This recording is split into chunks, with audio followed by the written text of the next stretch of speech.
The air inside the reinforced shelter hummed with a vibration of overdrive generators, but the loudest sound in the room was the ragged syncopation of their breathing.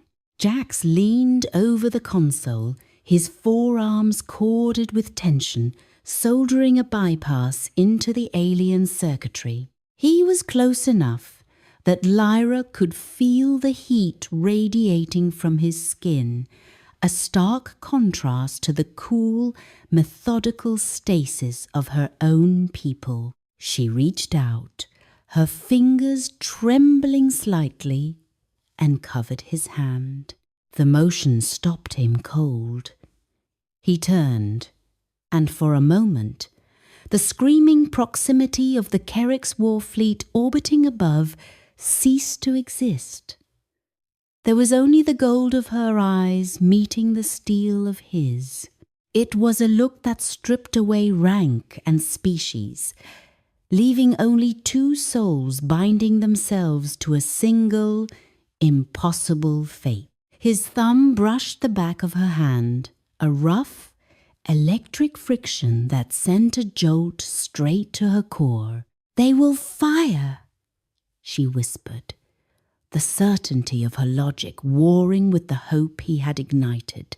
"Let them," Jack said, his voice a low rumble that vibrated through her chest. He didn't pull away. Instead, he leaned in, his forehead resting against hers for a fleeting, terrifying second. "We don't play by their rules anymore." It was the most dangerous thing she had ever felt, not the war, but the absolute, unwavering protection of a human who had decided she was his to guard. 48 hours earlier, Lyra had been calculating the trajectory of her own death. She lay against the scorched plating of her downed dropship on the surface of Cinder 4, bleeding out silver fluid into the dust. The narrative was absolute. Humans were monsters, berserkers. When the tall figure in scavenged armor crested the ridge, blocking out the dual suns, she closed her eyes and waited for the end. She did not expect the hiss of a precious seal or the sting of a med injector. "Easy," a voice rasped, filtered through a helmet. "Today's been bad enough." When she opened her eyes, the monster was kneeling, hands visible, offering water. This was first contact stripped of politics, reduced to a single act of impossible mercy. Jax hadn't finished the job. He had defied the logic of war to save an enemy combatant. As he stabilized her wound with scavenger tech, a crude but effective patchwork of human ingenuity, Lyra realized her civilization's simulations were flawed. Mercy is the one variable your simulations forgot. He had carried her to this shelter, a hidden bunker beneath the ruins. Over the last 2 days, the silence between them had been replaced by a tentative alliance. She watched him work, fascinated by his adaptation. Where her people saw trash, Jax saw potential. He took broken components and wove them into functional defenses, turning debris into survival. "Why?" she had asked, watching him recalibrate a sensor array with a multi-tool and a curse word. "Because the universe is loud," Jax replied, wiping grease from his cheek. "Sometimes you have to be quiet to be heard." But quiet was no longer an option. The ground shook as a Kerrick scanner pulse swept over their location. The bunker's lights flickered, bathing them in emergency red. "They found us," Lyra said, her pulse spiking. "Standard protocol is orbital bombardment. They will vaporize this grid to ensure containment." Jax moved with a blur of motion, sliding across the floor to the main console. He wasn't panicking, he was focusing. This was the essence of HFY, the refusal to accept the impossible odds. "They expect us to hide," Jax said, his fingers flying across the holographic interface. "They expect a target." He grabbed a bundle of cables, jamming them into the port of a Kerix communication node he had salvaged. It was hybrid engineering at its most chaotic, human code forcing alien hardware to sing. "What are you doing?" "I'm introducing them to the concept of strategic chaos." Jax grinned, and the expression was sharp, dangerous, and brilliantly human. "We don't win by burning worlds, but by confusing them." He looked back at her, that electric connection from moments ago surging back. He wasn't just saving her life, he was about to weaponize the truth. "You expected a weapon. We brought a solution," he muttered, locking the frequency. "Get ready, Lyra. We're about to go live." Jax didn't charge a weapon. He didn't raise shields. He opened a channel. The feed snapped open, and the holographic projection exploded outward, encompassing the entire shelter in a terrifying sphere of visibility. Above them, the Kerix fleet, thousands of tons of hyper-alloy designed for eradication, froze. On every bridge and command deck in orbit, the image was absolute. A Kerix officer, alive, standing shoulder to shoulder with a human. "This is xenodiplomacy," Jax murmured, his hand finding the small of her back, steadying her. "Smile, Lyra.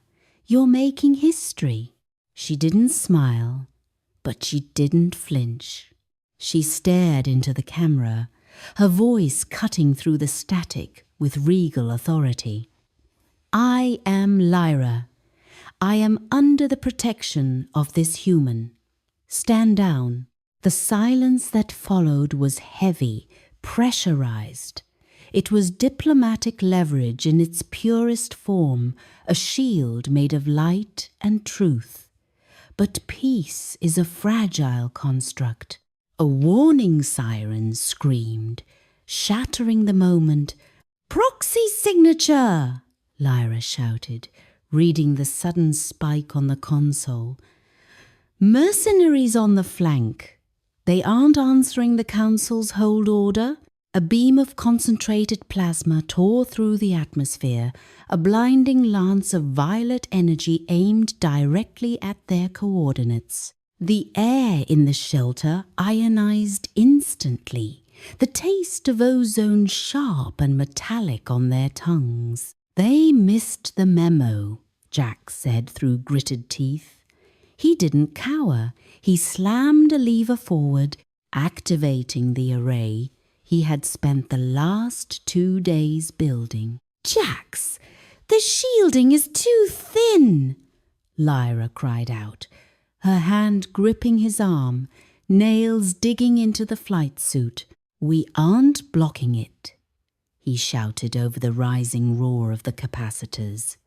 "We're inviting it in." This was asymmetrical warfare. The human mind did not oppose force with force. It opposed force with geometry.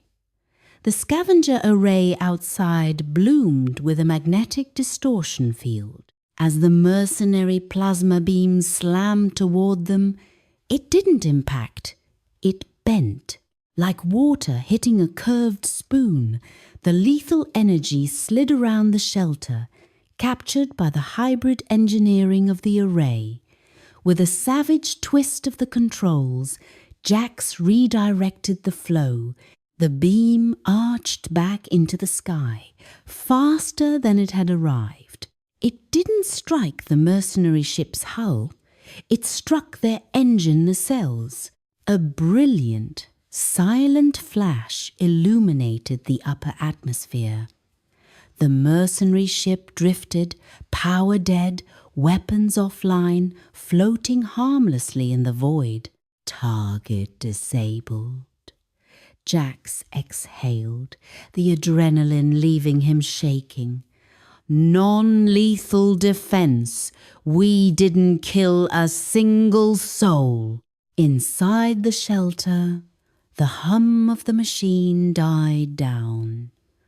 Lyra stared at the sky, then at Jax. Her people built empires on order.